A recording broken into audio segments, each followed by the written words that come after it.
Dear students, I am Prakash Saxena, Professor, Department of Electronics and Communication Engineering, Bansal Institute of Science and Technology, Bhopal. So, my today's topic for this lecture is application of electromagnetic theory in electronics and communication engineering. Today, I am going to discuss the applications of electromagnetic theory in electronics and communication engineering. So, dear students, जैसा कि आप जानते हैं, आपने 11th और 12th में electromagnetic theory के बारे में 12th क्लास के अपने सिलेबस में पढ़ा हुआ है। तो उसकी इंजीनियरिंग में क्या एप्लीकेशंस हैं, इसके बारे में मैं आज आप लोगों को बताऊंगा, क्योंकि 12th में कोई भी सब्जेक्ट जो आपको पढ़ाया जाता है उसकी इंजीनियरिंग की किसी न किसी ब्रांच में कुछ यूज होता है। डेट्स वाई आपने ये इलेक्ट्रोमैग्नेटिक थ्योरी पढ़ा हुआ है। सबसे पहले इसकी एप्लीकेशंस को बताने से पहले मैं आपको बताना चाहूँगा कि इलेक्ट्रिक और मैग्नेटिक फील्ड का सोर्स क्या होता है। तो फॉर एग्जांपल, अगर इलेक्ट्रिक और मैग्नेटिक फील्ड की बात की जाए तो दो तरह के फील्ड्स हो सकते हैं, स्टैटिक फील्ड हो सकते हैं और डायनेमिक फील्ड हो सकते हैं। जहाँ तक इलेक्ट्रिक फील्ड की बात है, यानी कि स्टेशनरी इलेक्ट्रिक फील्ड की, वो फील्ड जो कि टाइम के साथ में चेंज नहीं हो रहा है, उसका अगर हम सोर्स की बात करें, जैसा कि स्लाइड में आप देख रहे हैं कि स्टेशनरी इलेक्ट्रिक फील्ड का जो सोर्स होता है वो चार्ज होता है। जैसे इस स्लाइड में देखा गया है कि प्लस चार्ज से इलेक्ट्रिक लाइन ऑफ फ्लक्स निकल रही हैं जो कि नेगेटिव चार्ज पे जाके टर्मिनेट हो रही हैं।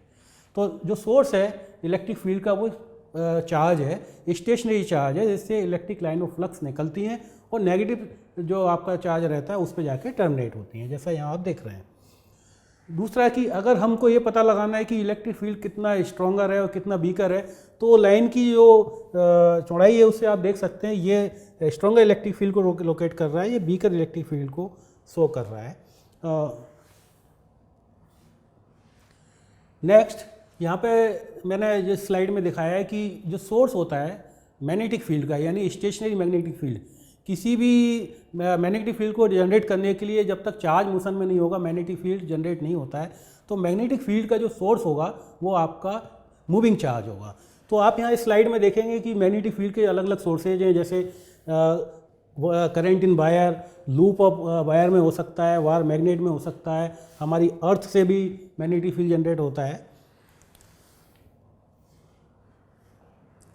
अब मैं, चूँकि मेरा आज का जो टॉपिक है वो है कि applications of electromagnetic theory in engineering in the context of electronics and communication engineering branch, तो मैं आपको बताना चाहूँगा कि इस सब्जेक्ट का जो स्कोप है, जहाँ तक इलेक्ट्रॉनिक्स एंड कम्युनिकेशन इंजीनियरिंग की बात है, it is the foundation of two subjects, basically antenna designing और antenna theory, and second subject is microwave engineering.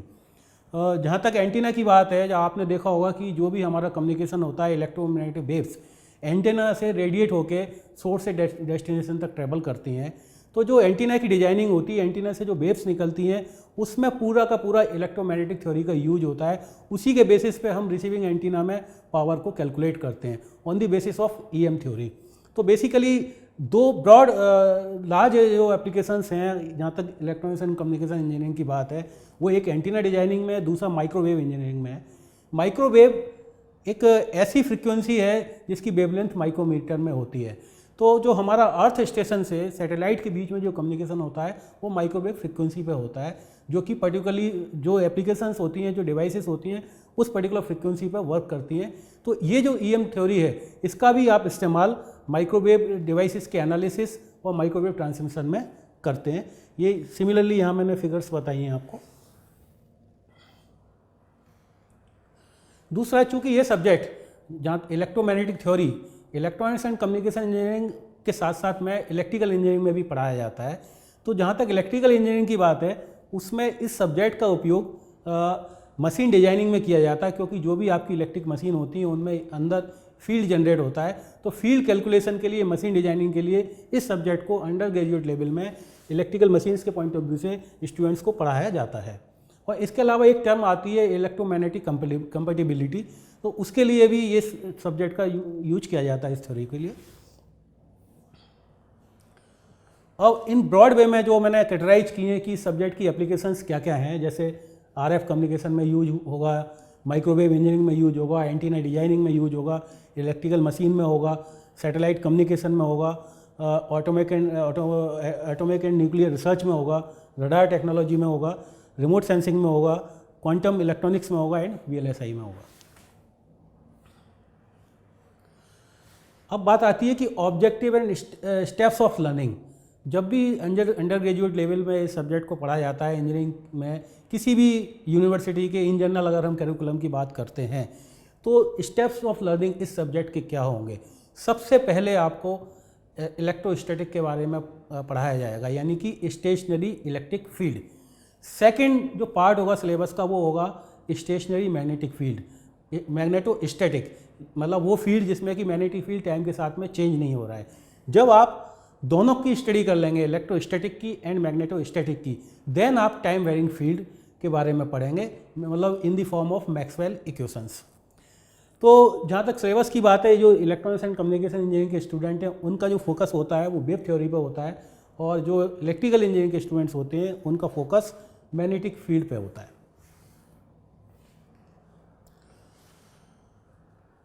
जहाँ तक सब्जेक्ट की बात है, क्योंकि काफ़ी कुछ टॉपिक्स इसके आपने 12th की जो फिजिक्स उसके पार्ट 1 है NCERT की बुक्स उसमें पढ़े हुए हैं, फिर भी अगर हम इंजीनियरिंग के पॉइंट ऑफ व्यू से इसकी एप्लीकेशंस को देखें तो इन जनरल जो वे ऑफ स्टडी होगी हमारी वो दो पार्ट में डिवाइड कर सकते हैं, चाहे वो इलेक्ट्रिक फील्ड हो चाहे मैग्नेटिक फील्ड हो। कुछ आपको लॉज पढ़ने होंगे और कुछ थ्योरम्स की आपको स्टडी करनी होगी। जैसे फॉर एग्जांपल इलेक्ट्रोस्टैटिक की अगर हम बात करते हैं तो इलेक्ट्रोस्टैटिक में आप कूलॉम्स लॉ को पढ़ेंगे, गॉस लॉ को पढ़ेंगे और गॉस डाइवर्जेंस की थ्योरम की स्टडी करेंगे। और इसी तरह मैग्नेटिक फील्ड में भी आप एम्पियर्स लॉ पढ़ेंगे, वायर्स-रॉबर्ट लॉ पढ़ेंगे एंड स्टोक्स थ्योरम आप पढ़ेंगे। तो यहाँ पे इस स्लाइड में मैंने बताया है कि प्री रिक्विजिट क्या होगी इस सब्जेक्ट को पढ़ने की। आपने जो 12th में पढ़ा है उसमें और इंजीनियरिंग में इसकी जो एप्लीकेशन है उसमें थोड़ा सा डिफरेंस आ जाता है। जब इस सब्जेक्ट को आप इंजीनियरिंग में पढ़ते हैं तो ये एप्लीकेशन ओरिएंटेड आपको इसको पढ़ना है। 12th में इस सब्जेक्ट को जब आपको पढ़ाया गया तो उसमें वेक्टर का इन्वॉल्वमेंट इतना नहीं था, चूँकि जब इलेक्ट्रोमैग्नेटिक वेव एंटीना से किसी पर्टिकुलर डायरेक्शन में शो होगी, ट्रेवल करेगी, तो वो एक वेक्टर क्वांटिटी होगी। तो विदाउट वेक्टर हम इलेक्ट्रोमैग्नेटिक फील्ड का एनालिसिस नहीं कर सकते हैं। तो यहाँ पे हमको वेक्टर एनालिसिस की ज़रूरत पड़ेगी, फील्ड को वेक्टर फॉर्म में हमको रिप्रेजेंट करना होगा। दूसरी बात, जहाँ तक बात है कि प्रैक्टिकली जब फील्ड किसी सोर्स से इलेक्ट्रोमैग्नेटिक वेव्स जब रेडिएट होती हैं तो उस सोर्स की और आसपास की सराउंडिंग की किसी ना किसी एक पर्टिकुलर कोऑर्डिनेट सिस्टम से सिमिलरिटी होती है।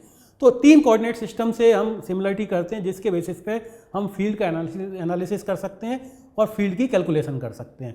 तो बेसिकली जो प्री रिक्विजिट है इस सब्जेक्ट को, मतलब बिफोर फॉर्मली आप स्टार्ट करेंगे, वो 3 चीज़ों आपको पढ़नी होंगी।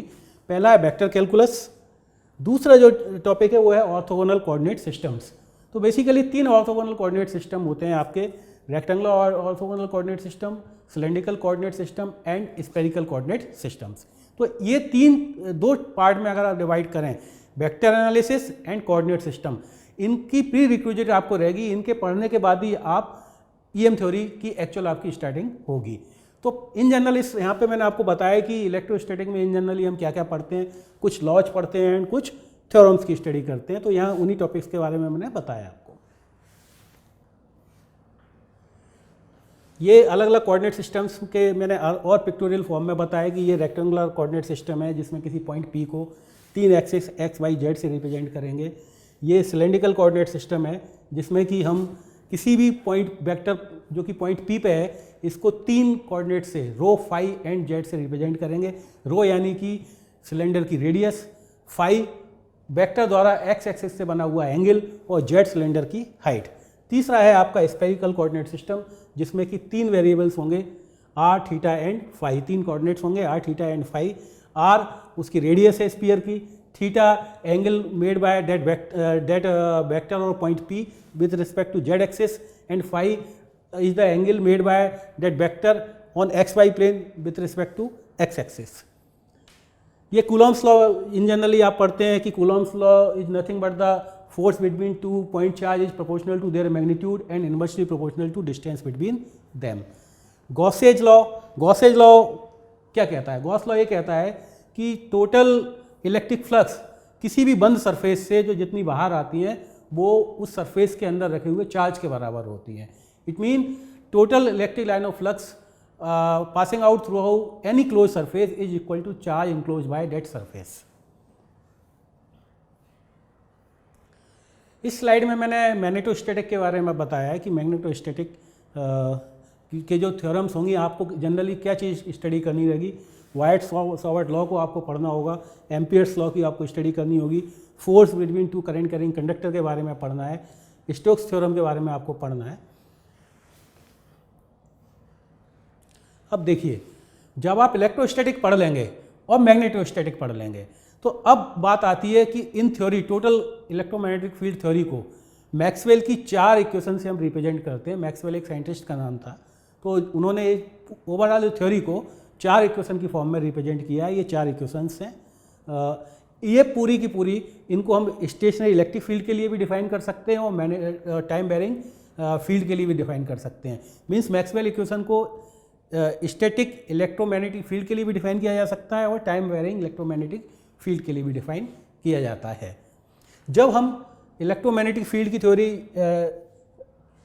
मैक्सवेल इक्वेशन के पॉइंट ऑफ व्यू से कर लेते हैं, देन जो अगला पार्ट आता है वो आता है वेव इक्वेशंस। जहाँ तक कम्युनिकेशन इंजीनियरिंग के स्टूडेंट्स की बात है, उनको वेव थ्योरी का ही एनालिसिस करना है। तो मैक्सवेल की 4 इक्वेशन की हेल्प से हम वेव इक्वेशन को ड्राइव करते हैं, जो कि मैथमेटिकली किसी वेव के किसी मीडिया में प्रोपगेशन को रिप्रेजेंट करती है या फील्ड कैलकुलेशन करती है। वेव इक्वेशंस की हेल्प से हम किसी एंटीना से जो वेव ट्रेवल कर रही है और रिसीविंग एंटीना पर वेव कितनी पावर डिलीवर कर रही है, ये हम कैलकुलेट करते हैं with the help of wave equation. तो वेव इक्वेशन ओवरऑल जो इलेक्ट्रॉनिक्स एंड कम्युनिकेशन इंजीनियरिंग के स्टूडेंट्स की बात है, उनको वेव इक्वेशन की थ्योरी तक आना पड़ता है, उसके बाद में नेक्स्ट पार्ट उनका स्टार्ट होता है। तो इसमें हम वेव इक्वेशन के साथ में एक थ्योरम होती है पॉइंटिंग वेक्टर थ्योरम, जिसकी हेल्प से किसी सरफेस को कितनी पावर डिलीवर होनी है ये कैलकुलेट करते हैं। और जो लास्ट पार्ट होता है हमारा कि जब वेव एक मीडिया से दूसरे मीडिया में चलेगी तो उसका कितना रिफ्लेक्शन होगा, कितना रिफ्रैक्शन होगा, तो फील्ड की कैलकुलेशन से कितनी वेव दूसरे पार्ट में ट्रेवल कर रही है ये हम कैलकुलेट करते हैं, क्योंकि अलग अलग मीडियाज की अलग अलग डेंसिटी होती है। तो ओवरऑल इन टोटलिटी अगर हम बात करें तो जहाँ तक इस सब्जेक्ट की इंजीनियरिंग के पॉइंट ऑफ व्यू से अगर बात करते हैं तो हमको इसको इस तरह से डिवाइड कर सकते हैं। First we have to study electrostatic, then we have to study magnetostatic, then we have to study Maxwell equations for static field as well as time varying field, then we have to derive wave equation from these Maxwell equations, and finally we have to calculate the field with the help of solution of wave equation in different medias. Dear students, आज मैंने इस subject का introduction आपको दिया है कि जो electronics and communication engineering के स्टूडेंट होते हैं उनको ईएम थ्योरीज की क्या यूज है, क्या एप्लीकेशंस है। अभी मैंने इसको इंट्रोडक्टरी पार्ट इसका एनालिसिस आपको से डिस्कस किया है। मेरी अगली स्लाइड्स में मैं इसके और डिटेल में बताऊंगा कि कौन से लॉज को किस तरह यूज करना है, किस तरह हम फील्ड की मैथमेटिकली कैलकुलेशंस करते हैं। ये सारी चीज़ें आप मेरे अगले लेक्चर में आपको मैं डिलीवर करूँगा।